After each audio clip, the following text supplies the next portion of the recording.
Hey, what's going on? It's Bill Burr, and it's time for the Thursday afternoon, just before Friday, Monday morning podcast, and I'm just checking in on you. Woo! Just checking in on you. Seeing how your week's going.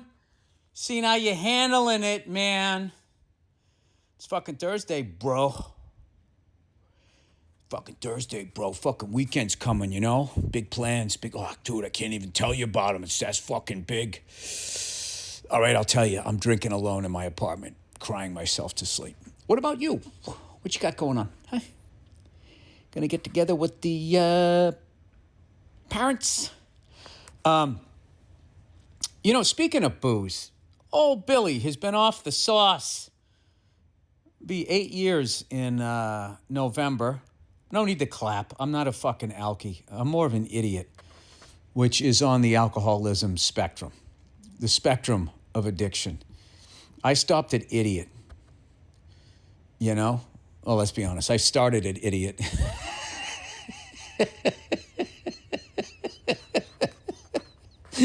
And I maintained. Dead reckoning. From idiot to idiot. Every fucking stop on the goddamn way. Every fix for all you pilots.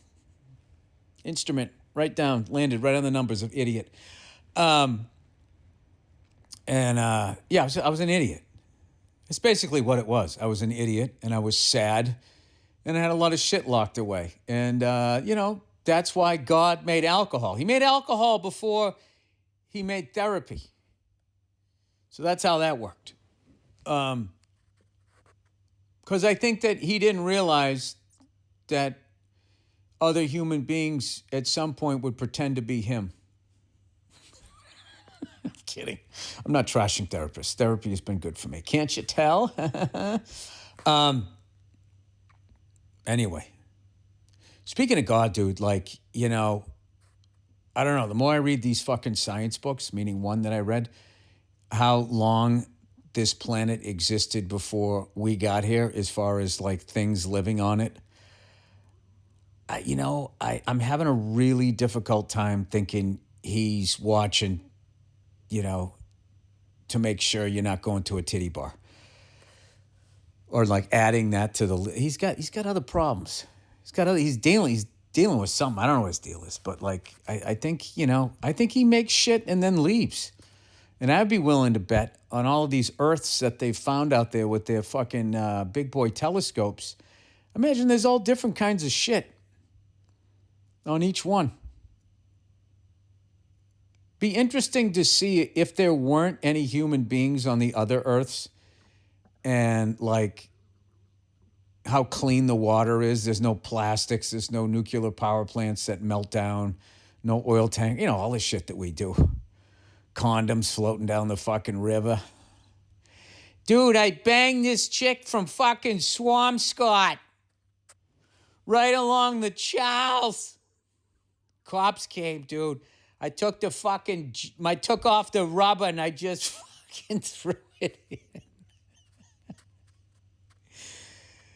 Oh, and then something that eats jellyfish comes swimming along and thinks that it's a little jelly. It's just fucking, But we did make music. We did invent the high five. I mean, there's been a lot of good, as much as there's been a lot of bad. Root beer float. Let's talk about the accomplishments of human beings here. Whitewater rafting. With a mustache. I mean, that was a pretty cool one. Tank top, flip-flops, cargo shorts, big pockets to carry stuff. Pockets, we invented pockets. Buttons, zippers, clothes. We did that. We did do that. Sports, that was a good one. Radio, TV. Nerds, not so good. Not so good. Nerds was we didn't invent that. God, that one's on God.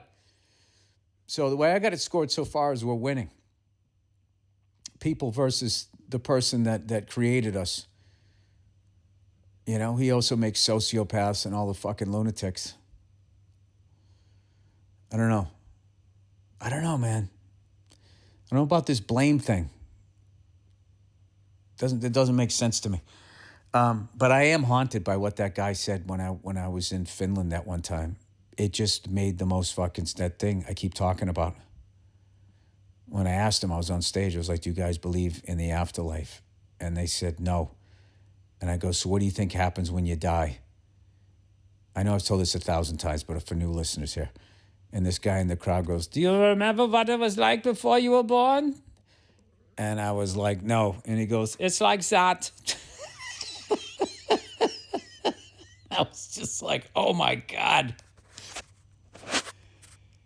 I mean, out of everything anybody has ever suggested, everybody's theories about what happens after you die, like that was the one that I could actually contemplate more so than the idea of forever. But having said that, I'm open to anybody's theory on it, and I find all of them fascinating for the simple fact that I'm not dead, so I don't have the answer.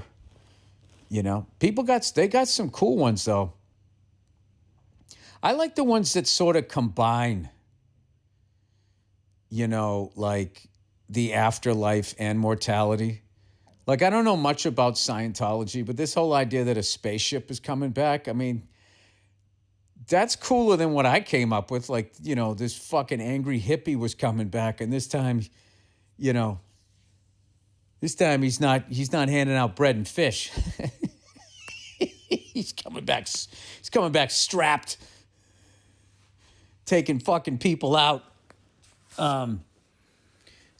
Yeah, he's coming back like those like a revenge movie, you know? I think it's kind of cooler with like,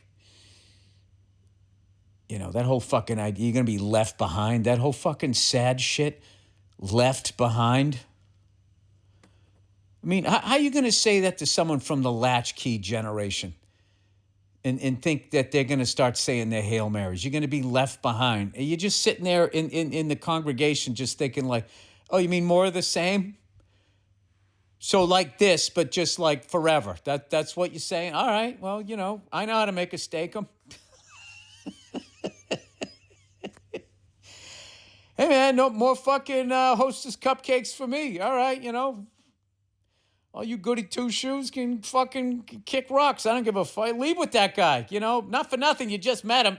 You know, stranger danger. Been a lot of hype about this guy. If he's so fucking cool, why do they always got to remind you every Sunday about how fucking cool he is? That just kind of seems like, you know, a little preemptive strike there. Dude, fucking Steakums. Do they still make those? When I learned how to make a Steakum when I was in like the 6th grade, like that's when my grades started to dip because I would just be sitting in class thinking about, I'm going home and I'm making one of those fucking things. You know, it was like a poor man's like fucking steak and cheese. Dude, there were a few things like, there was a few things that I know were fucking bad for me, but like if I had them in the cupboard right now, you know, I don't care what my doctor says. It's just like, dude, I'm supposed to lay off a steak-'em. Like, what are we doing over here? Can't have a steak-'em. I don't want to live. I do think, let's see, steak-'ems. They were probably number one on my list. You know, it started when you were small, like when you first learned how to make toast. You're just like, this is fucking crazy. I can make toast whenever I want to. I know what to set it to. I press it down, it comes up, a little butter, a little jam on it. Put it on a plate. Nobody's fucking home other than your siblings. You go in, you watch a little deputy dog suffer through Woody Woodpecker. You know, and this, I'm not being like a self-hating ginger. Like he was fucking annoying. And I don't know that he ever got his ass kicked. I never liked that about him. I did see this episode one time of recently. I saw this episode of Bugs Bunny, and I probably talked about this too. I can't keep anything straight anymore. And it was like Daffy Duck, he was thumbing, he's hitchhiking. And Porky Pig's on a vacation by himself. He's kind of a sad fella there, Porky Pig. Sort of the pig version of Elmer Fudd. I used to always get them, confused. So Porky Pig, he shows up. He's got it. I talked to, I already told you guys this story. But now what if you didn't listen? And I got to finish it. I'll do the abridged. I'll do the trailer version. So Daffy Duck is thumbing on the side of the road. Porky Pig picks him up. Nice enough, right? Porky's dressed clearly like the man's he's going on vacation. Looking like a guy who's going to lose a lot of money in a poker game. He's got the flashy shirt. He's got the hat on. I feel like he left his small town behind, and everybody thinks of him a certain way, They don't know what his deal is. He doesn't have a girlfriend. He doesn't have a boyfriend. He's just sort of by himself, and he's not wearing pants, right? So, what's going on with this guy? He's not hurting anybody, but he's a little too, unsettlingly nice. Dude, you should not be this happy if you're living alone, right? So now he's going on vacation. You figure this is where he taps into his dark side. See, now you can tap into your dark side going on the internet. Back in the day, you had to go on a vacation. By yourself. So he's by himself, and he sees Daffy Duck. And like most serial killers, he picks up a hitchhiker. So Daffy Duck takes all his fucking luggage. He throws it in the trunk. He has so much luggage, the trunk is shaking. And of course, Porky goes to open it. It all goes all over him. And, and it just begins this fucking nightmare of being with Daffy Duck. He's beeping the horn for him. He's making him drive too fast. They get pulled over by the cops. Daffy tricks the cop into fucking opening the trunk and knocks him over with the luggage. Now they're down at the police station. Porky Pig's driving, so he has to pay a fine. And he comes out and he's like, the cop let me off. It's kind of funny. He's a pig and he was visiting the cops. They never did that joke, huh? They kept it real. They respected the police. Shout out to fucking Warner Brothers, right? So he fucking comes out. He's like, the cop let me off with a $2 fine. And Daffy Duck's like, what? $2? That's ridiculous. I'm going to go in there. I'm going to take care of it. And then he comes back 2 seconds later. He goes, you got another $8? It went up to $10 because he was running his fucking yap. And at that point, Porky's had enough of him. And he just he goes, I got you a prize. And he sticks it in the trunk. Daffy Duck, like a fucking selfish bastard, opens it up, gets hit with his own luggage, and Porky Pig takes off. And then it ends with him standing in the snow, Daffy Duck shivering, thumbing. And, there's a lot of life lessons in that. It was what I loved about Daffy is he got what he wanted, and then he did everything he could to fuck it up. And then in the end, if you live your life like that, you just constantly fucking people over, yeah, you end up alone out in the cold.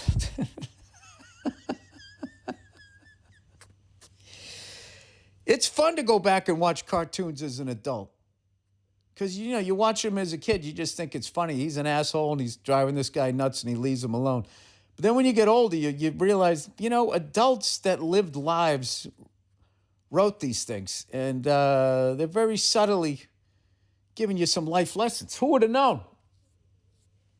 That's why I don't like Woody Woodpecker. Doesn't stand up.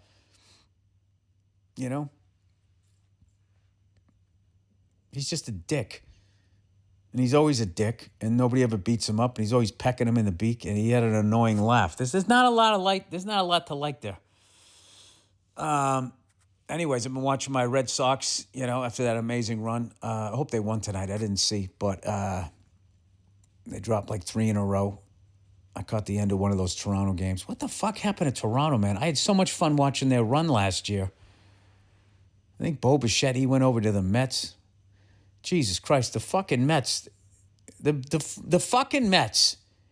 Whether they spend $5 or $500 million, they get the same results. I've never seen anything like it. They need to I thought once they got out of Shea Stadium, it was like Poltergeist. They moved over a little bit, burned some sage. They honestly need to research the ground that their stadiums have sat on to see what happened there. Because it doesn't make any sense. They do what the guys do across town. The Yankees get results. The Mets, my God. It's like they get guys that crushed it. I don't know. You know something? As much as I fucking bitch, moan, and complain and whine about these super teams, it isn't really just that. You got to have, like, the chemistry's got to be there too, man. So I don't know if they can't get on. I'm not saying the people that went over there are assholes. It's just they can't seem to get on the same page. It's like you're rowing a boat. You're going in a circle or something.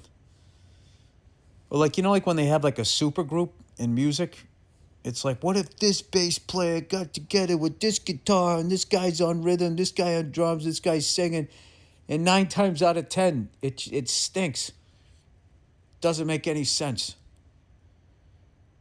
And I got a buddy of mine is predicting that that's what's going to happen with the Philadelphia 76ers. They got too much. Everybody's stats are going to suffer. And that costs you money as an individual. You got 4 guys who all want the fucking ball. There's only one ball. It's going to be really interesting.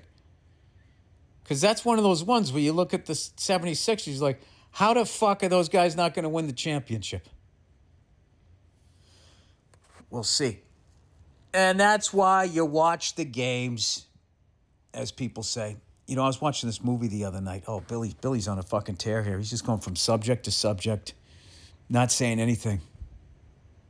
Like this chick I saw fucking sitting across from this toxic chick. The chick was just fucking yammering the whole time. And all the other girl could do was just react. Didn't even say a fucking word. I was watching this movie, right? And some black and white movie from the 80s. I'll get the name of it. And this dude had the coolest fucking line.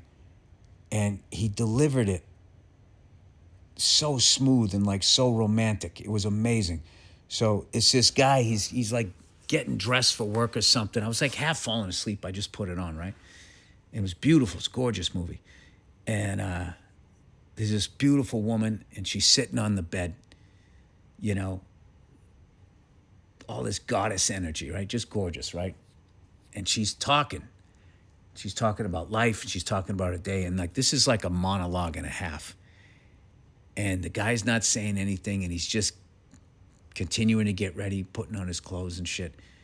And she's talking and talking and talking and talking. And, you know, she's just in it, you know, she's just emoting and saying all of this stuff. And then finally, after like fucking 3 minutes, which is a long time in a movie, you know, not in life, but in a movie it's a long time. So in real life, it'd be like if somebody talked for like 17 minutes straight. She talks for like 3 minutes and she finally stops and waits for his response. And he just goes, you sure can't talk, baby girl. And I sat up in bed and was like, what? And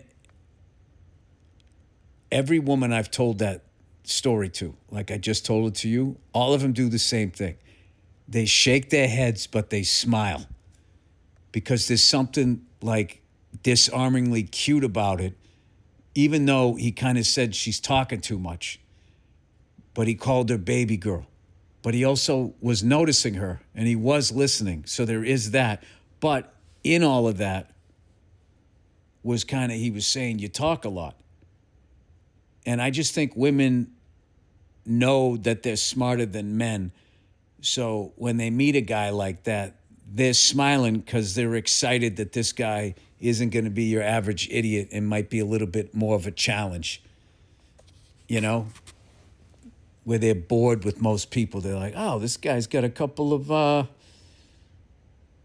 tricks here. I like this. But it was smooth. The way, it was like Mickey Rourke and Rumblefish. Just fucking, it was amazing. I got to get the name of that movie because I have to go back and watch it because the way this person shot the movie was so interesting. Like, the person would like leave the camera on an actor. They would do like their whole monologue and there was no edits. They just stayed on a shot. So you started to feel in a lot of ways like you were watching a play as you were watching a movie. So it was really, really cool. Anyway, with that, everybody, let's do some Let's do some reads here. Oh, geez, we got the reads. Not Bill reading out loud yet. Just when you thought it was safe to listen to the podcast. All right, Simply Safe, everybody. You know, here's the thing about other home security systems. They're all designed for the after, like religion. After the window breaks, after someone's inside, after you get a notification, after the police came, after somebody stole your fucking bobblehead collection. Well, guess what? Simply Safe is the first system designed for before, to stop the break-in before it happens so nobody steals your limited edition Darth Vader helmet. Unlike traditional security systems that only alert you after somebody went in, you know, and took your watches and a bottle of lube, whatever you got, got in your side fucking dresser. After the break-in is already underway, Simply Safe is designed to help stop intruders before they get inside. Smart AI-powered outdoor cameras. Oh, they're not alive. AI-powered outdoor cameras detect suspicious activity at the perimeter and alert live U.S.-based agents to step in. Well, hopefully those smart cameras can tell the difference between a robber and a fucking raccoon.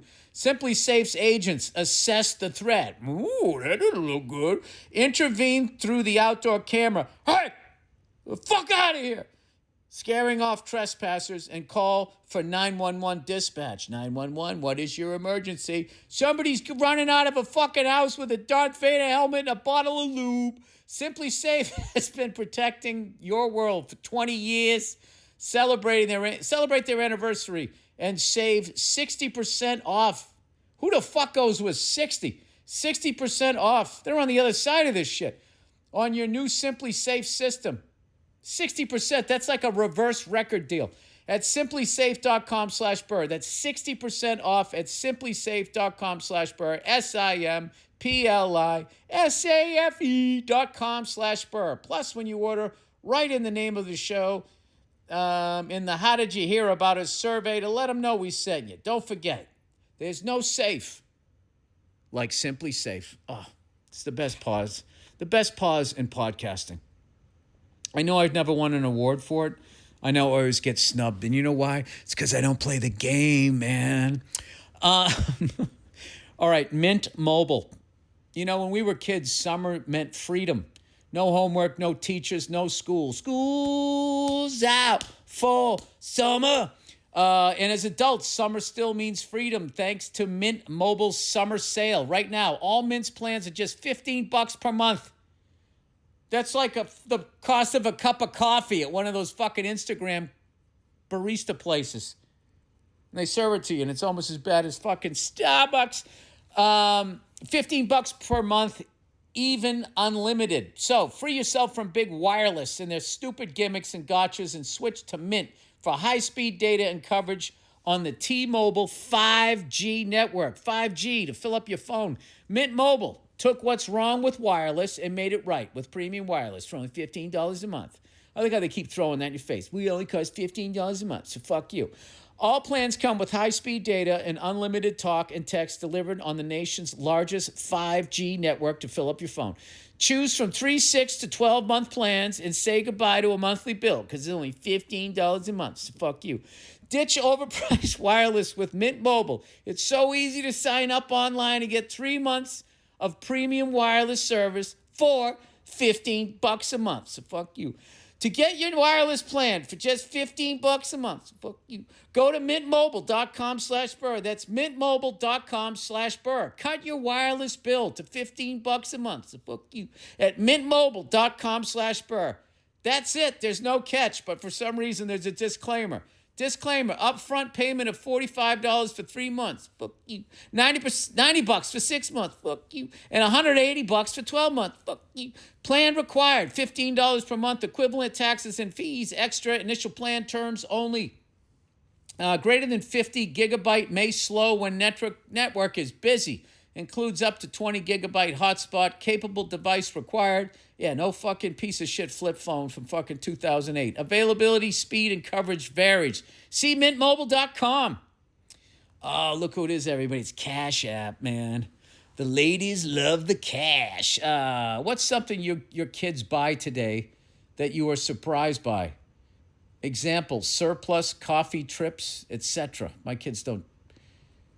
What am I surprised by what they get? Probably all the extra shit. When I see kids, like, they have like a sliding mitt and one of those Iverson compression sleeves, you know? On a 9-year-old, that's kind of funny. Anyway, for all of the parents out there with teenagers, we know you're already trying to keep a million different things under control. Cash App is here to make sure your teen's money and their spending isn't adding to that craziness. With the Cash App card, available to teens 13 to 17 with sponsorship by an eligible parent or guardian. You're going to give the fucking cash to a 13 to 17-year-old? There's got to be some sort of monitoring system here. Every transaction triggers a real-time notification for you to see, empowering your teen to practice independence, as you fucking hover over them like the Wizard of Oz, while giving you peace of mind by tracking their spending. The fuck are you spending $30 on crack for? Parents, it's time to focus on your teen's financial learning and growth instead of stressing about the fine. You go to the inner city to buy your crack. You don't buy it out here. You pay fucking wholesale. You're ready to give your teen more independence while staying in the loop. Start by downloading Cash App, man, and sponsoring their account today. Download the Cash App. Download Cash App today and sponsor your teen. Visit our link in the bio. I'm sure if you use it right, you can teach them about cash, man. Cash App is a financial service platform, not a bank. Banking services provided by Cash App's bank partners. Prepaid debit cards issued by Sutton Bank, member FDIC. Cash App, Visa, debit flex cards. Flex, I like that. I'm paying for this, bitch. Issued by Sutton Bank, member FDIC, and the Bancorp Bank. NA, whatever the fuck that means, pursuant to a license from Visa USA, Inc. Oh, I'm glad they explained that. See terms and conditions for the Sutton prepaid card, Sutton debit flex card. I'm paying for this, bitch. And you got to say that when you slap it on the table. And Bancorp debit flex card. Savings provided by Cash App, a Block Inc. brand. Visit Cash App/legal/podcast for full disclosures. And lastly, but not leastly, I don't want anybody to feel left out. ShipStation. If it ain't broke, don't fix it. Sounds right until you actually do the math. That does not make sense. Well, it's not broken. For most businesses, shipping is that thing. What's it actually cost? Oh, you're talking about examining. I don't know. What's it actually costing you? Because if nobody's questioning it, it's probably costing you way more than it should. ShipStation makes switching easy, like that chick down the street, and the savings are immediate. Most businesses, and there was always a chick down the street. Most businesses, they didn't like redheads. Most businesses are overpaying on shipping without realizing it. ShipStation automatically compares rates across UPS, USPS, and FedEx on every order with savings of up to 90%. ShipStation is an end-to-end order fulfillment platform for e-commerce businesses built to handle your entire shipping workflow so your team can focus on growth. Everything from order. You the only thing gives orders is balls. Management to inventory and return is centralized in one platform. And with automated rate shipping, you can compare rates across UPS, USPS, and FedEx with savings of up to 90% off. The sooner you switch, the sooner you start saving time and money. Get started with ShipStation today. Get 60 days for free at ShipStation.com with code Burr. That's ShipStation.com, code Burr. ShipStation.com, code Burr. Taxes and fees apply. All right, well, there you go. There's your Thursday afternoon podcast. Thank you for listening. I hope you guys have a wonderful weekend, you cunts, and listen to the music picked out by the amazingly talented Andrew Themelis, followed by a bonus episode, half hour of a Thursday afternoon, just before Friday, Monday morning podcast gone by. That's it. Have a great weekend, you cunts, and I'll see ya, I should say, on Monday.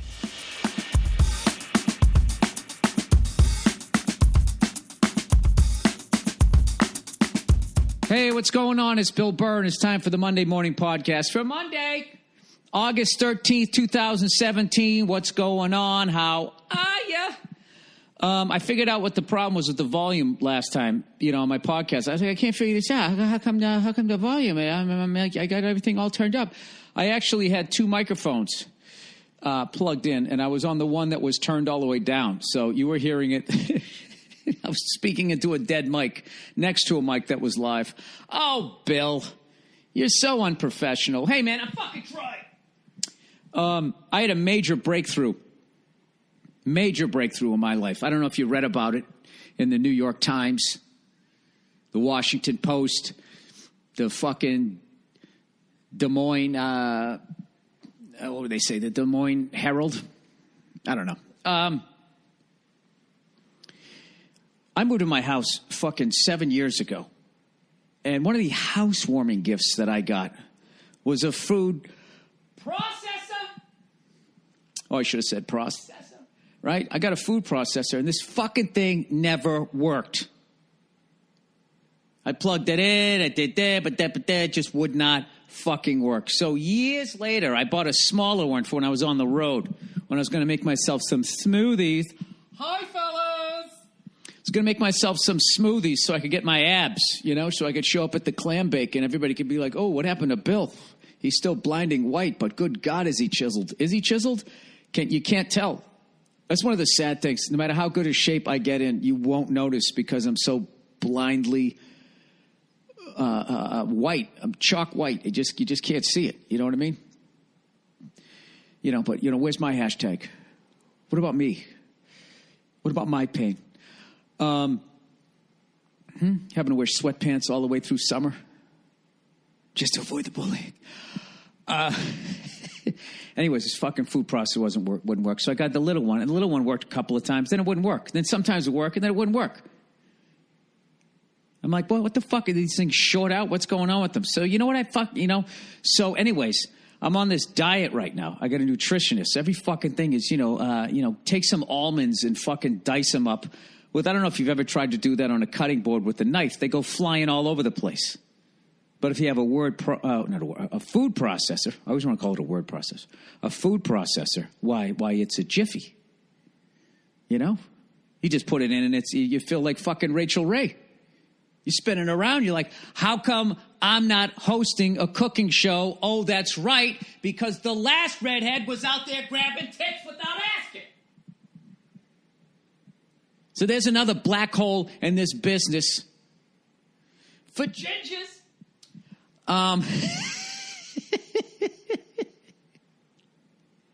First, the guy from NYPD Blue takes off from his fucking series, like after one season, to have a movie career. And Jade and all those movies, which were good, they didn't do well at the box office. And then they were like, that's it. Fuck redheads. Fuck redhead males in the lead. We knew it. We knew it from day one, even when we were making black and white fucking movies. Fuck redheads, And Eric Stoltz immediately felt the effects of that. It's all it takes, one redhead to go out there and fuck it up. And they just stick us on the bench for a while. I'm just fucking with you guys. Anyways, I'm on my own journey. What I do and what I ask the universe for is what I'm going to get. You have to have blinders on, yet be empathetic and be aware of others. So anyways, I went to this kid's birthday party on Saturday, and it was this Christmas-themed party, which seemed nuts to me. And then I showed up, and it was fucking awesome. They had the AC cranking. They had the Christmas songs going. It was the kid's birthday. It was incredible. It was a great time. They had a basketball hoop. All the little kids were out there trying to dunk. That was funny. Every kid was dunking because that's all they show. That's all they show on the highlights. The only way a jump shot makes a highlight now is if you cross the other guy over and he fell down. And 30 people have to run by the screen going, oh, after you did it. Like if Larry Bird played right now, he would never make it onto Sports Center.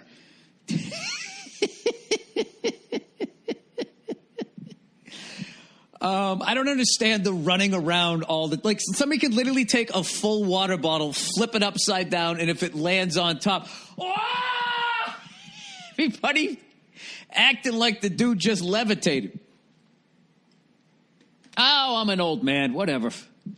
I'm slowly feeling it slipping away, and I'm watching young people enjoy themselves the new way that human beings enjoy themselves, and evidently I don't approve.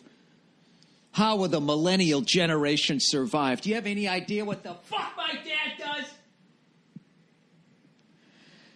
So, anyways, I come home, all right? Everything they had at the birthday party, I couldn't eat. I was being that L.A. douche that was on a diet. These wonderful people made all this amazing guy. It was fucking unbelievable. They had gingerbread men in August. Okay, gingerbread men that could fuck with anybody's December level gingerbread men. As a ginger, I wasn't even offended. Okay, that's how good these cookies looked. Oh, they had cupcakes. They had Rice Krispie treats. Then they had this breaded chicken that just looked bites. It just looked fucking incredible. Right, and was also at the thing, and one of the husband was a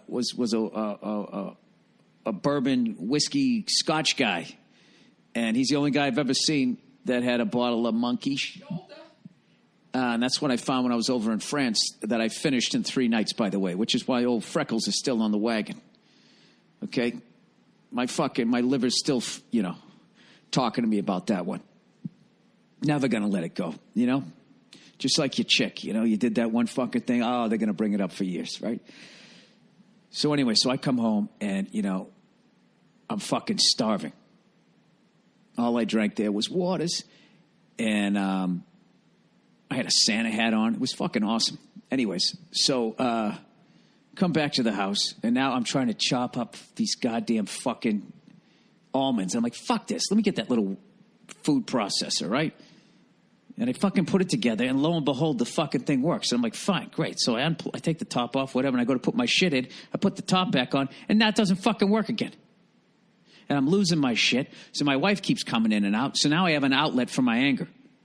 My poor wife, right? It's one of these deals. Like, I'm frustrated over here, and then it just becomes like, how many times are you going to come in and out the door? You do one of those, and then look, what is your problem? Like, fuck, Jesus Christ, that's going to be a fucking 40-minute conversation. There goes my evening, and that's exactly what happened. Well, long story short, I was trying to make some almond-crusted baked chicken breast, 8 ounces to be exact, saving the rest for my lunch tomorrow with a Greek yogurt and fucking dill dip or whatever the fuck I had, And, I just said, fuck it. I'm just going to make this chicken plain, and I'll just eat it with the dip. And that's what I did. And I've stuck to the diet, right? So, my wife read me the riot act. What an asshole I am. And, I couldn't argue because she was right. And at that point, my stomach was full, and I was able to look back on what I had just done pretty clearly at that point. I was just like, yeah, I don't think I would be liking me right now either. So I sat there and I nodded. And I agreed, and then I tried to make some points, which is always bad when you're that much in the wrong. But, it's just how I'm wired, I said, I'm down 42-0. I'm still going to try to kick a field goal, okay? So that took a day and a half to apologize completely for. And I had to make her laugh a lot, and she already doesn't like me. We're having like a rough time right now because I'm on this diet, and I keep making extra shit, but it's for my next meal. And she just, she's coming by like it's a buffet. She'd be like, I like veggie tacos. I'm like, yeah, but there's only, like, this is all measured, and they wait till after you fucking make it. It looks good, guys.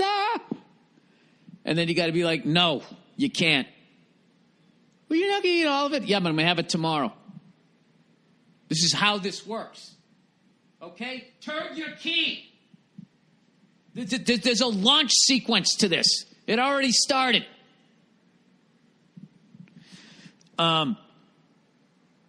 So that just keeps being a problem because she feels like I'm not sharing. And so what I keep doing is I keep giving her a bite of this bland, sugar-free, salt-free shit that I'm eating. I'm like, you sure you want some of this? You know?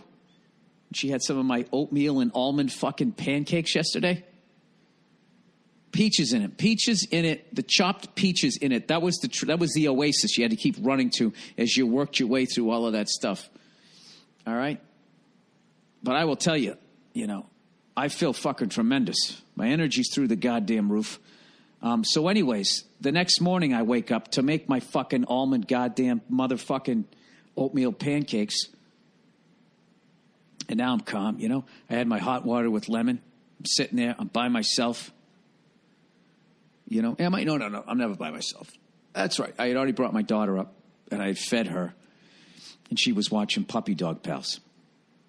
And I had her in the high chair. She was locked in. You know, she had a little sippy cup, and she was fucking, you know, loving life. So I went out there, and I was just like, I'm going to figure out how to use these these food processors. Not word processor, food processor. And I got this giant bin where I keep all the instruction manuals throughout the years for every fucking thing I've ever owned. Like I have instruction manuals for my refrigerator. Like, what do you need to know? How to open and close the fucking door? Right? I don't know. I want it to be colder. Temperature down. Arrow. Right? Anyways, I ended up finding the fucking instructional manual for both of them. And this fucking food processor that I got 7 years ago, I realized always worked.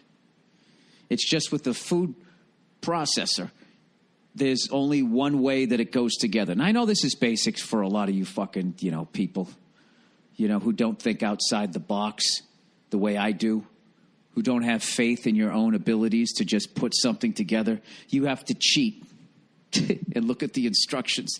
See what I'm doing here? I'm making myself a hero. Anyways, yes, Bill, we do see what you're doing here. So I got it out, and there's only one way that it can go together where it's still going to work, because there's no way they're going to let you put it together wrong or have the top off and have that blade spinning, because you know somebody somehow fucking stuck their hand or their face in it and died, right? You know, or had the top off and then realized they had some ingredient on the top shelf and the cover right above it, and they got up above it, you know, and they were squatting as they were going to stand up. You know, and old Matt and Ben hung down there, right? And got all shredded. So what kills me, what I've learned about food processors is all of them will go together about 3 to 4 different ways, but only one way you can put it together and it will work. And that's what the problem was. The problem was really that I didn't read the manual. But now it's kind of fascinating. It's sort of like this. It's like this electric current fucking thing. It's just like it will go to here. Now it will go pass through the handle and then pass through the top. And now you can fucking dice your goddamn almonds. I'll get a fucking text message here. What is the problem? Oh, Jesus Christ. Anyways, so I now have a word processor in my life. A food processor. Fuck. Processes the food. And I got to tell you, it's been fucking awesome. And I got that little one. I know how that works. So now I can bring that on the road and make some smoothies. You know, there's nothing worse than eating right while you're eating right, but there's nothing better after. And when you eat bad, it's the opposite. There's nothing better than eating like shit. And there's nothing worse than right after, you know, or the next morning. It's usually 2 days later. You look down and it's just like, oh my God. Am I preggers? All right. So anyways, that's my food processor story. So if you're like me, if you ever got a gift,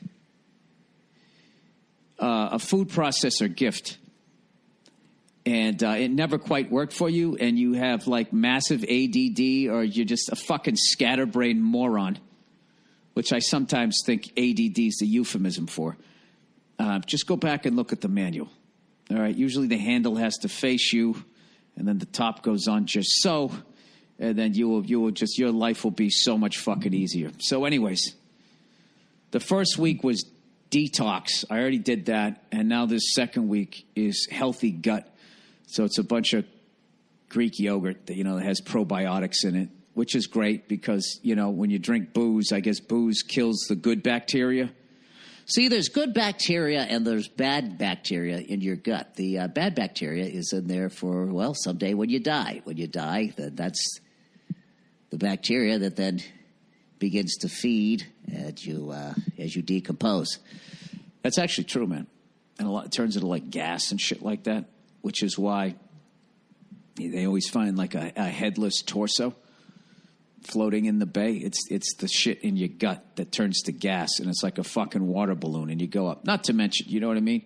If you already got some blubber on you, that's probably another reason. But I remember reading that book, The Westies, that movie State of Grace was loosely based on. And they'd kill somebody, and they used to call it the Houdini, because the guy would disappear. And what they would do, they always made sure that they'd chop them all up, but they make sure that they gut him too. So then he would never come back. Because if you didn't take the time to, get the guts out of him, then you'd have a floater. God damn it! There you go. Now you know how to murder somebody. Well, not how to murder somebody. You know how to get rid of them. Anyways, what did I do this weekend? Red Sox keep winning. You spend enough money, you can sweep the Orioles. That's what we paid for. We've won 9 of our last 10. We won 9 out of 10 games in August. We lost 1 game to the Blue Jays. Swept the Yankees. Went 2-1 against Toronto. Was that right? Went 4 against the Yankees. 2-1, that's 3. That's right. And then swept 3 with the Orioles. Now we got the Phillies coming up, who always play us tough. Got 2 games with them. Interleague excitement. Then we got Tampa Bay, and then we got another big test. We got the Cleveland Indians. Scary Terry Francona. I still think is the best manager in baseball. He's got them playing great with what he has, and we'll see how we do against them. We got 2 series with them, and then Houston before we play 2 with the Yankees, and then we're done. Then we go into the playoffs, God willing. God willing. But evidently, the whole fucking thing is over, because we swept the Yankees in the beginning of August, despite the fact the Yankees have come back down 18 games against us. We've blown an 8. We blew that fucking lead in 2012. I'm never comfortable until you won the division. But then if the Yankees get the fucking wild card, it's like you did not dispose of them. It's just like, well, here we go. Now it's 0-0. So all that winning really didn't mean shit. Because the greedy cunts want fucking 20 rounds of playoffs. Playoffs? Everybody makes it. Everybody makes it. Everybody makes it. Hey, if you want to hear something hilarious, listen to Paul Verzi's The Verzi Effect this week, because he watched the Giants' first preseason game, and that absolute beast that they drafted, his name escapes me. I saw him play in the Rose Bowl, the running back from Penn State. He goes, dude, you got to see his first run. He said he went one way and they had it all sealed off. He ran the other way for like 40 yards. And I guess the Giant faithful were going fucking crazier. You will not find a more loyal sports fan than Paul Verzi. And I know it's been easy to be a Giant fan during the fucking Eli days, but he has been a hardcore New York Knicks fan since I met him. I can only feel so bad for him because he is a Giants and a Yankees fan. He's had plenty of success, right? In his lifetime that he's remembered, they have won 5 World Series and 2 Super Bowls. It's pretty goddamn good, right? He doesn't give a fuck about hockey. The Rangers won a Stanley Cup. He's not a Mets fan. They won in 86. Here we go, Bill. Now you got to work it all out, don't you? Then who's left? Oh, the Jets. Jesus Christ. I think it just goes downhill. Anyways, he was all excited about that. I did not see how my Patriots were doing. This might be Tom Brady's last year. Maybe next year it's all winding down. And I'm waiting to see who in the AFC is going to step up. I mean, from the rumblings I heard, it seems like the Jets seem like the odds-on favorite to be the next one to have a run. As long as Bill Belichick sticks around after Brady leaves, at least within the next 3 years, we'll see how that goes. But what a run. What a run. Do they got another one in them? I don't know. We won 5 out of 8. I couldn't be fucking happier. Speaking of could not be happier, did anybody watch any motorcycle racing yesterday or these past 2 weeks? I believe the one last 2 weeks ago was in Berlin. I think it was somewhere in Germany. These last two fucking races have been so goddamn exciting. Let's just talk about yesterday's Austrian Grand Prix. Austrian, I believe birthplace of Adolf Hitler. I believe. Okay? You know what's so fucking... I think it's just because I live over here. Whenever I go over there, that's all I ever think. Whenever I'm in Paris, I'm like... Yeah, and I walk up the Champs-Elysees, I'm like, Hitler drove down this fucking street in a Mercedes-Benz, standing up, fucking waving to the crowd like he just won a Super Bowl. You know? And I think if you just grew up over there, it just seems like olden days shit. Because, you know, when I sit out here in Los Angeles... I don't think like, hey, there was some Native Americans here, you know, living off the land and not stealing any water. Anyways, you got to watch that if you're going to get into racing, if you're like, it just seems like they're riding around in a fucking circle and you need excitement, motorcycle racing is where it's at. MotoGP is the best racing out there. Okay? And the show the past 2 weeks that Jorge Lorenzo, Marc Marquez, and Andres Dovizioso, I hope that's how you say his first name, have put on has been, they had me off the couch, miming rolling on the throttle. I was screaming at the fucking TV the last couple of laps. They're basically doing, I don't know, 160, 170, 180 miles an hour, almost bumping into each other like they're racing on horses, which is dangerous enough. And what I'm finding is these Ducatis have an incredible amount of torque that the Honda can't fuck with. And Jorge Lorenzo and Dovizioso both are on the Ducati team. Jesus Christ, I just spaced. On the Ducati team, and Marc Marquez is on the Honda. And I heard yesterday that Jorge Lorenzo is going to go to ride a Honda next year. I don't know why the fuck he would do that with his skills. Why would you want to be on like a slower bike? But Marc Marquez, I think, I don't know. I think he just rides perfectly, so he gets them in the corners. And he just takes the perfect line around the track, literally the fastest way around the track. And then in the beginning of this race, because last week's race, he came in third, which is a massive failure in his world. And Dovizioso and Jorge Lorenzo, they passed each other like 3 times on the final lap. And this week, Marc Marquez and Jorge Lorenzo, there was 3 passes on the final lap. It was fucking unbelievable. And in the beginning of the race, Marc Marquez, I think, he kind of knew the power that the Ducatis had, so he was just trying to fucking put as much space between himself and the Ducatis as he could. It's so fascinating that the tire that they're on, and then Jorge was kind of like laying back, or Dovizioso was laying back, couldn't get around Lorenzo, but then you don't know if that's a strategy. Like, all right, you're on softer tires, go ahead, I'm going to let you run a little bit, let you chew up your fucking tires. I'm on a harder tire, and then I'm going to fucking, you know, after the race is like halfway over. But they do this subtle thing where they hang back, but they still press the person. So hopefully their tires are all fucking chewed up and they don't have as good a grip, and then they can run them down in the end. I barely know what I'm talking about, but I have to tell you, it is fucking incredible.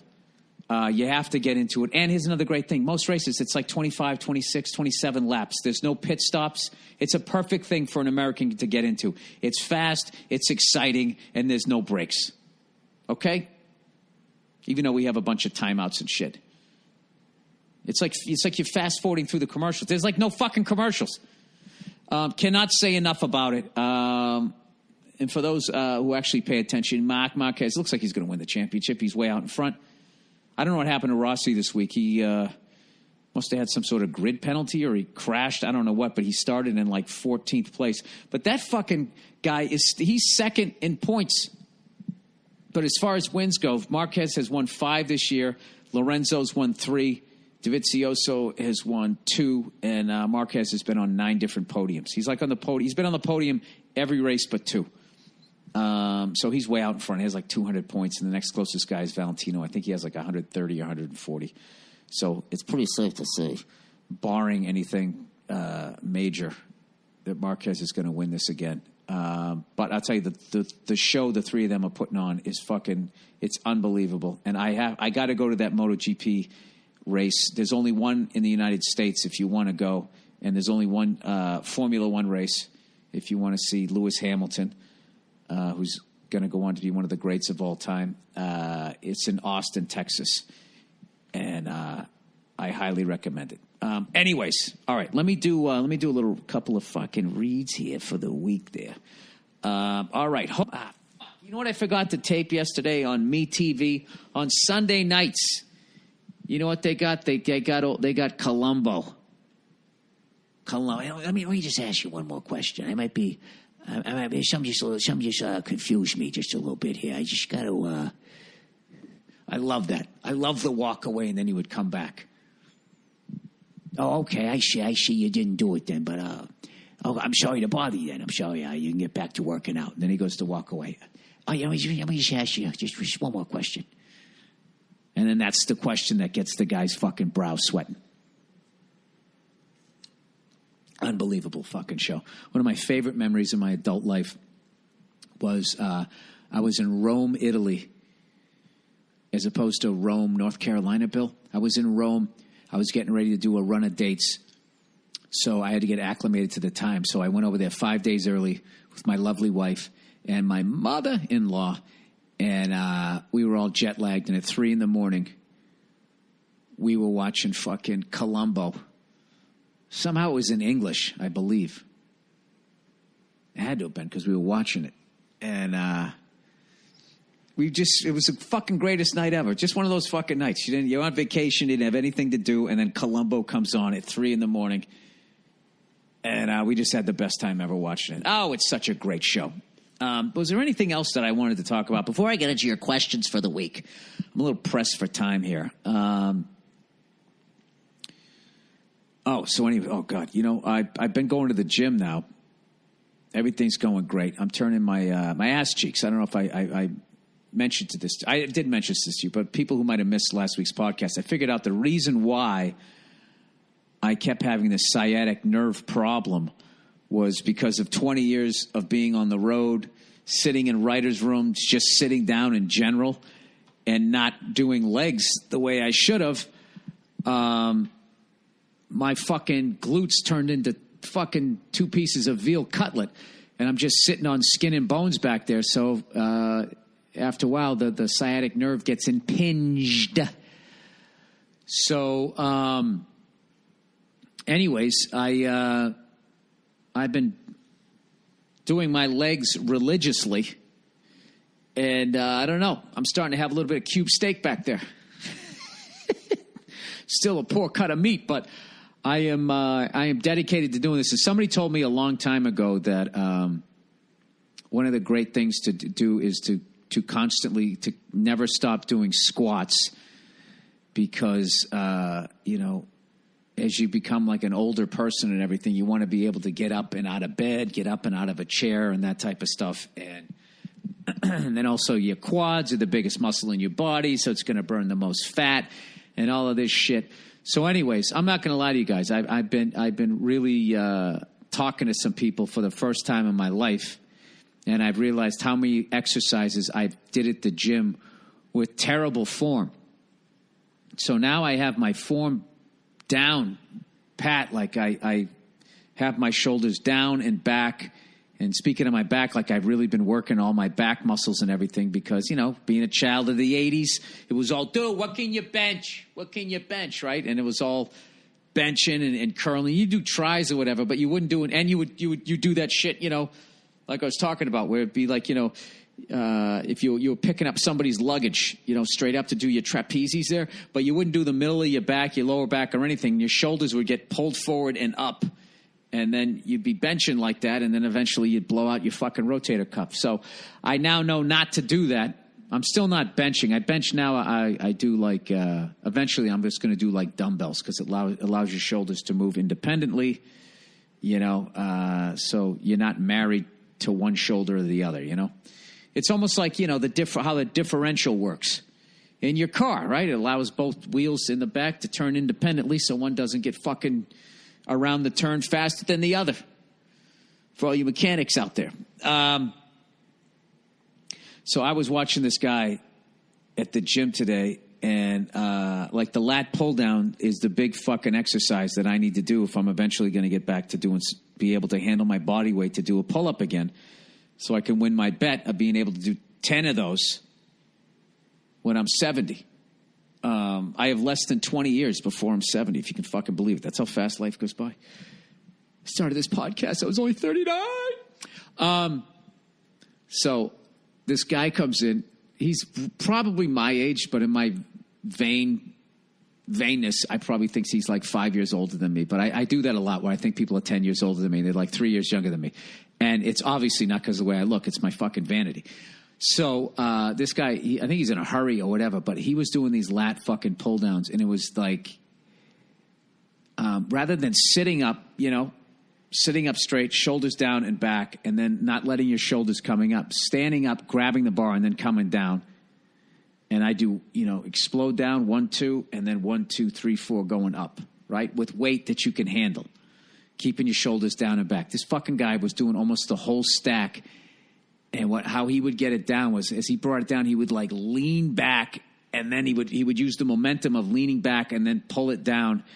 And I took video, really, I would never show this guy on the internet, but just to show my trainer. And I was just like, just out of curiosity, what muscles is this person actually working instead of their lats? Because it's the lat pull down. And the person looked at it and said he's working his triceps, his groin, and he's on his way to having a herniated disc. And I got to tell you, the amount of fucking people that I've seen in that. Now, I'm not trying to be, I know my form now, so I'm trying to be like this snob at the gym. I'm just letting you guys know, having worked through this fucking injury for the last 2 years, because I was that guy. I was never quite that bad, but my shoulders were up and all that, and I had this big fucking problem that ended up being a blessing, because I found out how fucked up my body was, and I needed to get it all untwisted and all fucking yoked in all these different places. And now I'm trying to build it back up again. But I was always one of those people like, why am I going to get a personal trainer? Like, I would always just look at somebody doing an exercise and be like, oh, what's that for? Oh, okay, I'll try those. And it's fucking pointless unless you get the form down. So you really should get a trainer. And then I imagine trainers are just like comedians, where, you have your top 10%, the Dave Attell's, the Dave Chappelle's, those level. And then you got a bunch of fucking dick joke hacks out there that you got to make sure that you have like the right fucking person. And I guess the red flag would be if they just said, hey, do this exercise, and they didn't work too much on your form.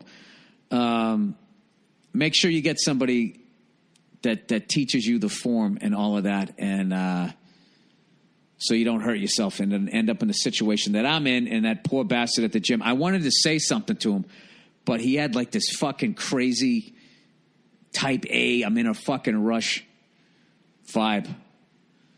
I think I'm not going to say, like, it's almost like telling somebody that they're working out wrong is almost like going up to somebody you don't know and giving them advice on how to raise their kid.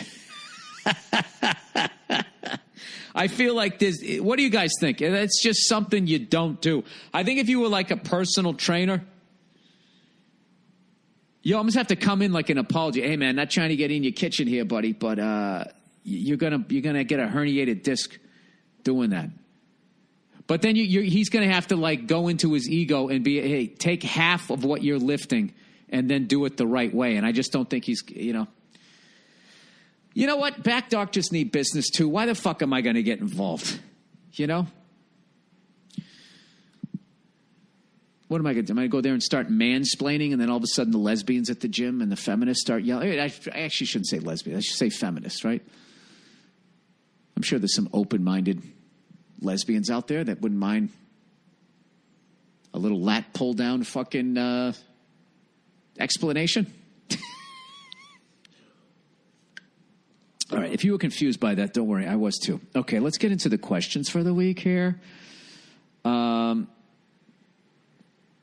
right, Freshbox. Okay, wait, let me see here. Okay, Bill, great emails for the week. Freshbox23 got a lot of responses. Your request for advice for the 23-year-old virgin in London with strict parents. I only included responses from chicks because that's who you asked to get emails in from. But it should be noted about 50 guys wrote in with their advice. Responses are from around the world with different advice. Yeah, I figured, women would know better. So anyways, there's this woman. She's 23. She's working on her goddamn doctorate or something crazy like that. And she wants to know, she's a virgin. She wants to know how to get out there and meet a nice fella instead of some guy on Tinder, I believe is the bad dating site. If that's a reference I hear younger comics using. All right, okay, so here we go. Here's some women helping out. Freshbox 23. Okay, because her vagina is fresh. Hasn't any dirty dicks in there. And she's 23 years old. That's right. Freshbox 23 was in the subject. Okay. All right, Clam Podcast listener. All right. Hey there, Bilbo Baggins. I'm a fellow Clam Podcast listener responding to the 23-year-old lady who wrote on your Monday morning podcast. Don't go on them dating apps. Most of them just want to bang, or they are closet gay men, or they are serial killers who still live with their moms. I also did not date until my mid-20s for the same reason, and I found that the most effective way to meet guys was to get a bunch of single girlfriends and go speed dating. You get to meet these men in the flesh and see them sweating in their shirts, awkwardly palming their sweaty drinks. Where do you go speed dating? It's funny and endearing, and you'll have a better chance getting matched to a human being. The fact that they were nervous, I would think that there's something about them that they're a better guy, I can't say a better guy, but then you don't want to be all nervous when they're going out in the job world. It's a difficult thing, trying to pick the right person. Anyways, other options are to join a church group that does charity work or that is a good day. You meet somebody or a fellow studious working professional at school, but don't bang anyone at work. That's how I met my now soon-to-be ex-husband. Oh, my God. So you just gave all of this great advice, and then you have a failed relationship at the end? What is she supposed to do? I think there was some good things there. Join a church group that does charity work. Maybe not through the church if you're not into that shit. Do some charity work, but then just make sure you vet, because that's also where I would think a psycho might go to try to get some, some open-minded / a little naive when it comes to street smarts. Always have your guard up. Did I mention I saw that movie 8th Grade? Did I tell you that? And I went to go see it. I didn't even know Bo Burnham directed it. I just heard it was good. And goddamn it, I wanted to see a movie. And I went to go see it, and it's fucking great. It's great. There's one scene in there that is excruciating to watch, but I think it's important that like preteen, teen girls see it. Because it's really I don't know. It's fucking brutal. There's a lot of creeps out there, all right? But it doesn't get, it gets creepy enough, but not to the point where you're like, I wish I never saw this fucking movie. But it's, the way it was handled, I thought was perfect. And it's great to see a fucking comedian out there directing a movie that good, huh? Everybody thinks all we could do is jump around talking about our dicks. Look at that. Look at Bo Burnham crushing it. So go check that out. Support a fellow comedian and support cinema. Live cinema. All right. Freshbox 23. Hey, Billy Bobbledick. That's a great one. I friggin' love your podcast. You're truly the inner monologue in my head for almost every scenario in my life I find myself in. I'm a 29-year-old from Dorchester. Dorchester, Mass, and am a biology student in a committed relationship. My advice to this broad from England looking for love, dating apps are what I would describe as a last resort. And I believe that's something that I suggested to her. Maybe I'm just old school, but the reality is most people on dating apps are most people in real life these days. What you see on Bumble is what you see in real life. There's not really one app that's better than the other. They all house most of the douchebaggery in the world. So what's the difference? Meet people platonically is what I would suggest. who wants a baby daddy from Tinder. All right, well, how does she do this? But hey, who am I to judge? Get some girlfriends, then they introduce you to single friends at a fucking barbecue or some shit like that. I do know some girlfriends who have met their husbands off dating sites. But hey, come to think of it, their husbands seriously suck. Seriously suck. Just so many dicks on so many levels. All right. So I think dating apps is out. That's what I've learned so far. Keep on keeping on. I can't wait to see you at the garden. Oh, wait, that's it? So what was your advice? Okay, basically, stay away from the dating apps. It seems like you get with a group of girlfriends. You go out in a herd as the guys are in the tall grass, peeking up, waiting to find a weak one. And I guess somehow I don't know. Anyways. Wait, let me just read the rest of this. Keep on keeping on. I can't wait to see you at the garden in October, Bill, you redheaded stepchild. And hey, England broad, it'll get easier. Just stick your tits out there, and it's like flies to honey. You'll quickly realize how easy it is. All right, there's a lot of advice in a lot of different directions in there. But, she's studying biology, and she's from Dorchester, so she's getting a lot of mixed signals here. All right, Freshbox 23 from a lady. Dear Billy Big Tits, I just finished listening to your podcast from August 6th, and I have a few suggestions for the girl who's late to the dating game. I'm only 21, but I'm certainly not fresh out of the box, and I know a few things. Number one, use Bumble, not Tinder. Okay, now she's saying dating app. On Bumble, the girls have to message first, so you can do some flirting. Not flirting. You can do some filtering out of dudes who seem creepy without feeling pressured to respond to a message. Tinder is good if you want to get laid. If you're trying to weed out the guys who just want to get their dicks wet, tell them you're saving yourself until marriage. You can always change your mind later. Quote. So you just tell them you're saving yourself till marriage, and that just makes most of the guys who are just looking to get laid, I guess will leave you alone. Anyways, number two, my friends love to pimp me out. I'm sure if you ask yours, they would too. Three, like Bill said, find an activity. Lots of cities have sports leagues.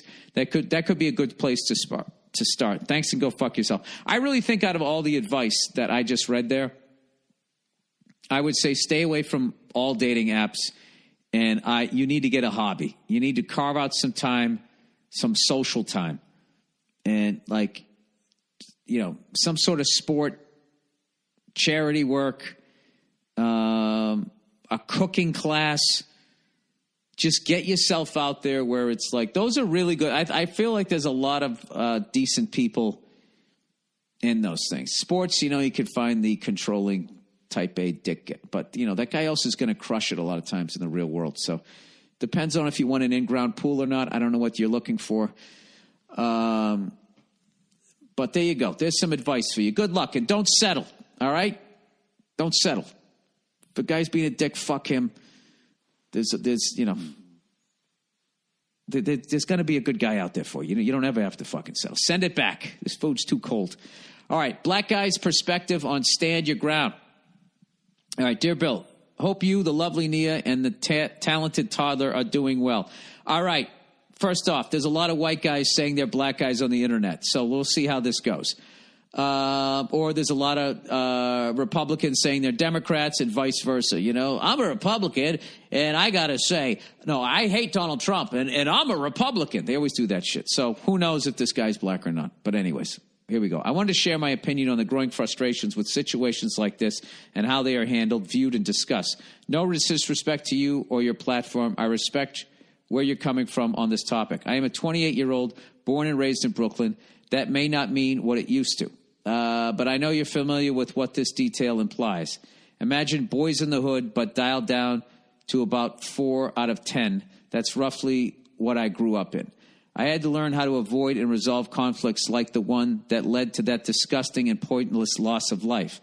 I want to begin by disagreeing with the shooter deciding to pull the trigger. Yeah, it was ridiculous. He got pushed down on the ground, and the guy started to walk away. I personally could not pull the trigger on a person like that, though I can imagine being in a position leading up to that moment. I don't want to live in a world where this behavior is condoned. I'd also like to point out that people where I'm from pull the trigger for less.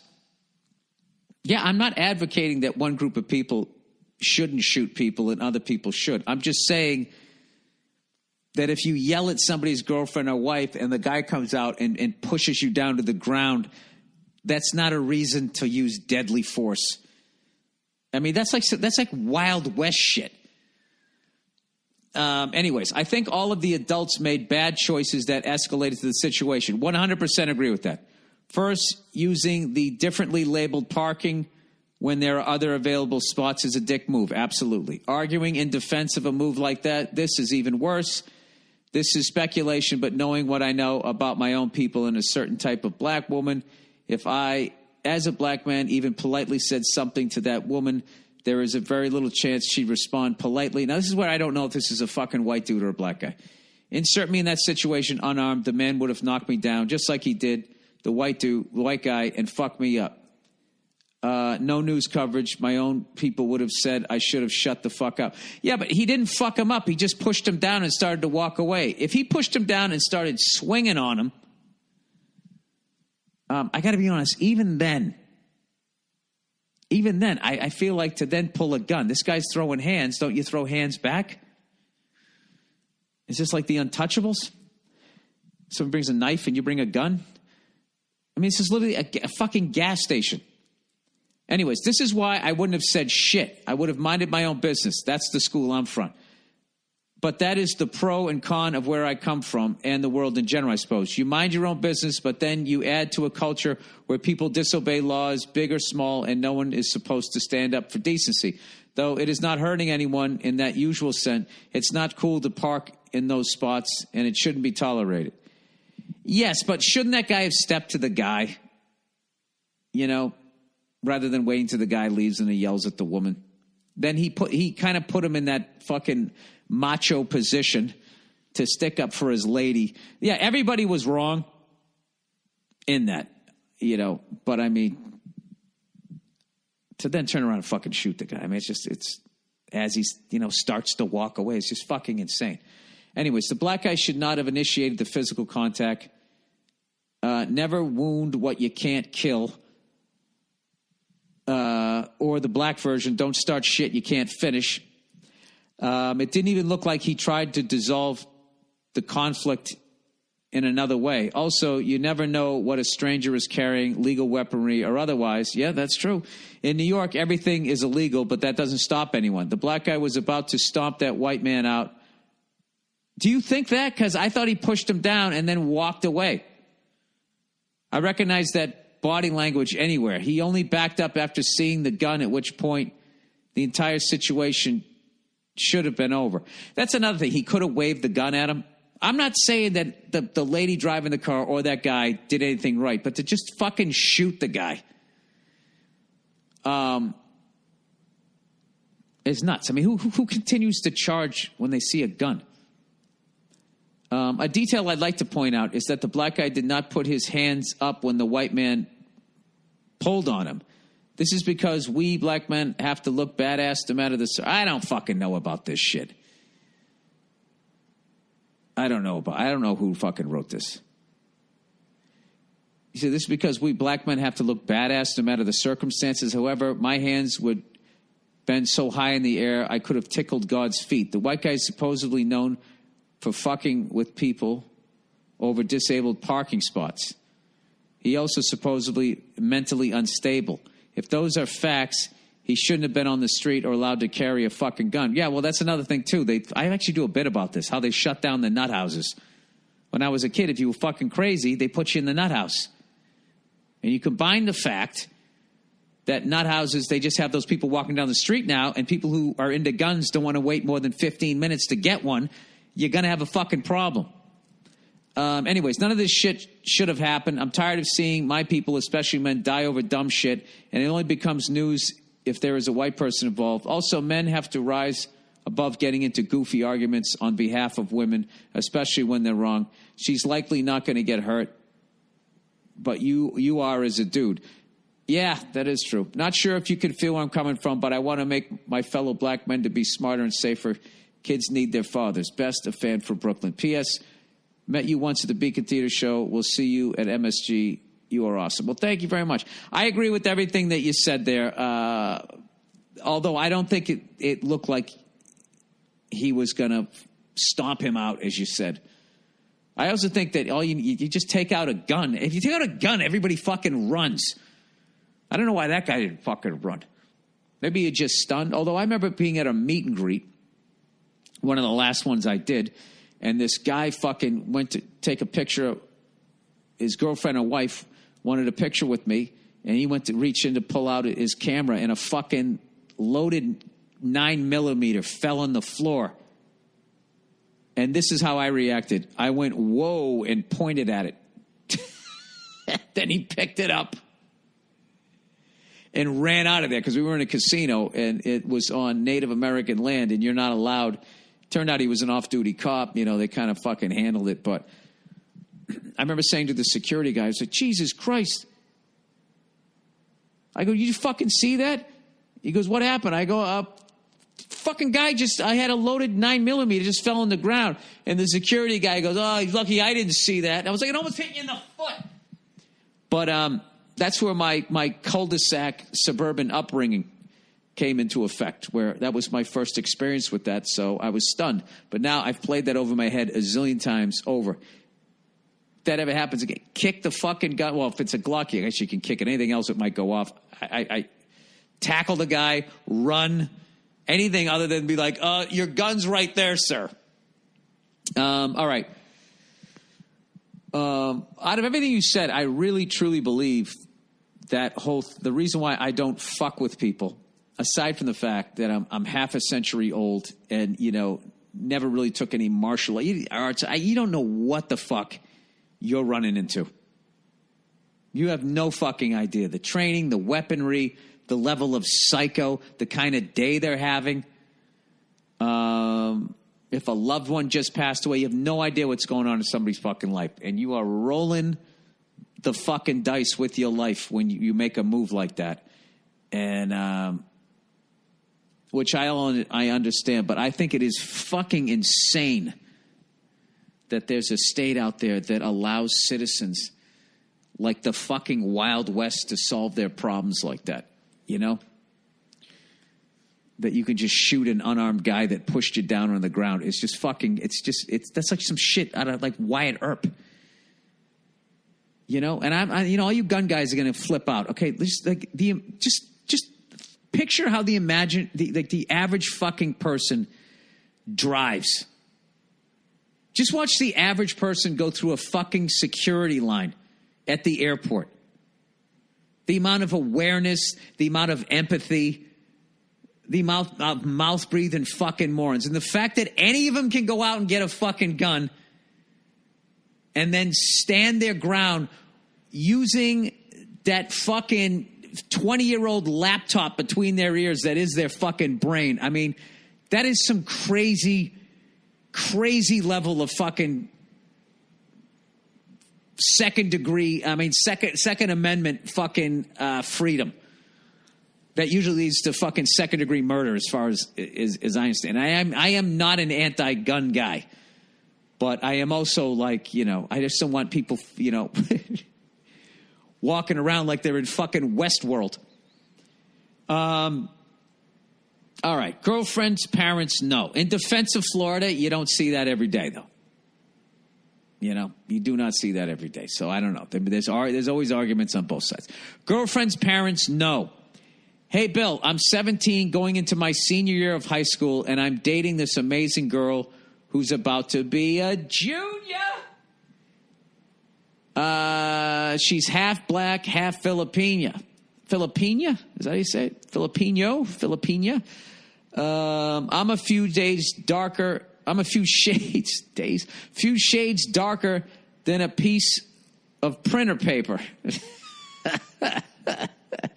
Anyways, hey, welcome to the club, buddy. Anyways, we've been dating for about a month now, and obviously we've hooked up a couple of times, and neither one of our parents even knew. A couple days ago, her parents asked her if I was a virgin, and for some God unknown reason, she told them that I had been with a couple of other girls during high school. That wasn't a big deal until today when they started asking if her and I had ever had sex. Apparently, she didn't get the female lying gene and told them everything. Well, I mean, sounds like she has a really open relationship with her parents. I don't know what to do. I'm sure as a dad, you can imagine what you would do to a guy in my position. And her dad is 6'4", 260-pound black dude. I'm about 6'2", 160 on a good day, so I'm not stacking up well against that. I'm not looking forward to going back over to her house and talking to her parents or meeting her older brother that's coming to town on Monday. Any advice from you and Nia on how to not get killed would be great. Yeah, dude. I would be a fucking man about it, and I would go over there. And just be honest. Just say what you've done and how you feel about her daughter. And then what are they, I mean, what are you going to do? I don't know. I don't know. How old are you? How old? You're 17, okay? See, I don't know what the fucking, how old is your girlfriend? Dude, don't listen to me. I don't know what the fuck to do. I don't know what to do. Now you got me all fucking nervous. I would have to think that if they asked her what she's doing and she was just honest about it, they seem a little fucking open-minded. Like if I don't know, this is a crazy thing to say, but if she knew that he was going to flip out and try to fucking kill you, why would she say something? Oh, she could be scared of him. I don't know, dude. You got yourself into a little bit of a quagmire. I have no idea. Dude. I would go over there, and when he says, "What's up, little man?" I'd be like, "Hey."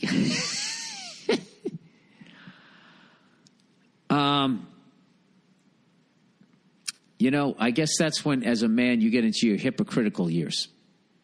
When you meet another guy who is doing or trying to do exactly what the fuck you were doing when you were 17. It doesn't sound like you're running around trying to dog other chicks and do all of this type of shit. I don't fucking know. You know what? I don't know. I don't fucking know. And now I'm thinking what's going to happen when my daughter gets that fucking age. I have no idea.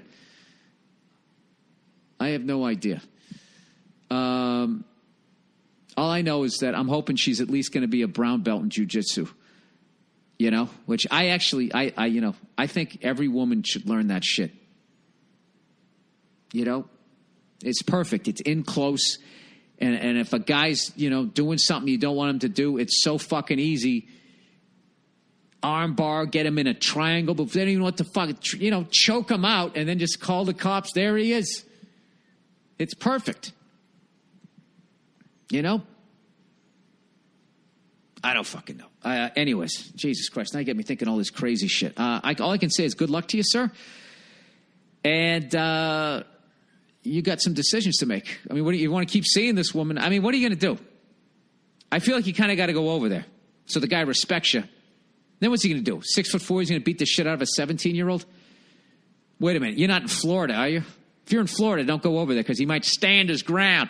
All right, I got to go. You guys, thank you so much. You're awesome for writing in, all you women who wrote in, all you ladies who wrote in. I really appreciate that because I wanted to give that woman some good advice, and we needed to hear it from the ladies. I'm going to be in Las Vegas this weekend with Joe Botnick. I'm flying out in the fucking helicopter, and then the day after, before I go home, I'm flying over to Utah to fly through some, fucking canyons and all this shit. Then I'm coming back. It's going to be fucking incredible, and I'm picking up 8 hours on the stick, creeping towards 200. That'll get me up to about $185. And I'm very, very excited. And I've decided that I want to get my instrument rating as a pilot, because every pilot I talk to is like, that is a fucking game changer. I just have to carve out some time where I can do it. And I figure if Tom Cruise can figure out how to point it at the ground and do fucking 360s as he's doing it, God damn it, I can get my instrument rating. All right, that's it. Go fuck yourselves. I'll check in on you on Thursday.